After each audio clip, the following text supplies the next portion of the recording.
Владата годинава ќе земе повеќе и од џебот на граѓаните и од сметките на фирмите.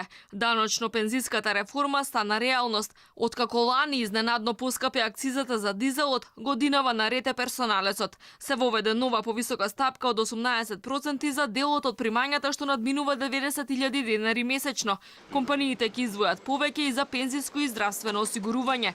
Бизнисот веднаш се крена на нозе и се бореше докрај, но не успеа. Бараше одложување за 5 години, бидејќи по долга политичка криза сметаше дека стопанството не е подготвено. Анкетиравме 546 компании и тие јасно кажаа дека се против прогресивното оданочување. Начално нивна перцепција е дека тоа ќе има негативно влијание врз бизнис климата во Македонија.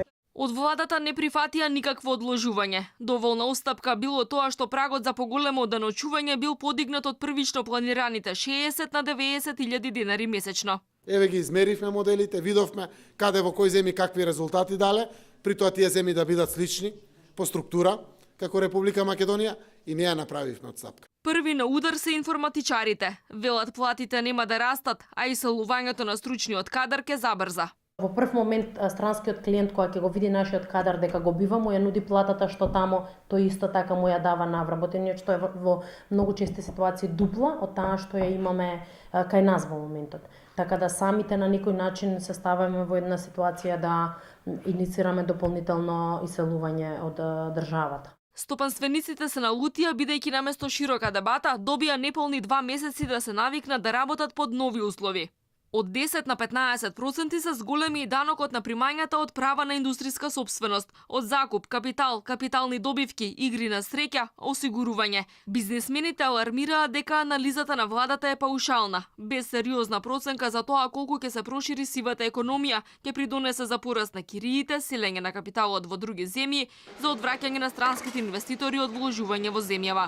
Мојот став овде е дека владата не може да собере толку пари колку што и е потребна на економијата, особено на капиталните инвестиции, со ваква корекција на даноци. Мислам дека премалку пари ќе се соберат, тие се доследни на идеологијата и мислам дека повеќе заради тоа го прават, отколку заради реалната потреба што може да се заврши во економијата. Незадоволни се и пензионерите. Откако се зголеми придонесот за пензиско и се стегнаа условите за бенефициран стаж, велат единствен начин да се намали дефицитот во државниот пензиски фонд не е реформата, туку да се отворат нови работни места и да растат платите. Бараат еднократно покачување за оние со најниски пензии. Да се води сметка за тие со пониски пензии, да се даде за нив годишно еднократно зголемување на пензиите, за да може овој јас сега што се создава помеѓу најниската пензија и највисоката пензија, станува се поголем. Фирмите веќе најавија дека софтверите не се подготвени за пресметка на новите даноци, поради што трошоците ќе растат. Директорката на УЈП побара од газдите на фирмите да бидат патриоти. Ако си ја сакале земјата, ќе плаќале повеќе. Најави дека поради покомплицираните пресметки и граѓаните ќе треба да ангажираат даночни советници. Се чини единствени кои ќе имаат ќар од реформата се токму тие, заедно со сметководителите, кои тријат раце бидејќи ќе имаат повеќе клиенти.